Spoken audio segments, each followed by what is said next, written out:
Indonesia, Thailand, Sri Lanka ও মালয়েশিয়ায় টানা ভারী বর্ষণ ও উষ্ণমণ্ডলীয় ঝড়ে ভয়াবহ বন্যা ও ভূমিধস দেখা দিয়েছে। এ পর্যন্ত ৬০০-এর বেশি মানুষের মৃত্যু নিশ্চিত হয়েছে। নিখোঁজ আছেন শত শত মানুষ।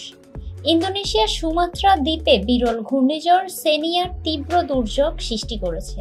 ৩০০ জনের বেশি নিখোঁজ এবং হাজারো মানুষ ঘরবাড়ি হারিয়ে আটকে আছেন।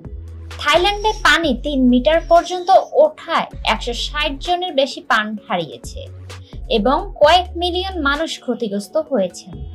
শ্রীলঙ্কায় ঘূর্ণিঝড় ডিটওয়াও মারাত্মক ক্ষতি করেছে। ১২৩ জন নিহত, প্রায় ১৫,০০০ ঘরবাড়ি ধ্বংস এবং ৭৮,০০০ মানুষ আশ্রয়হীন। মালয়েশিয়াতেও প্রাণহানি হয়েছে বলে বহু মানুষকে সরিয়ে নেওয়া হয়েছে।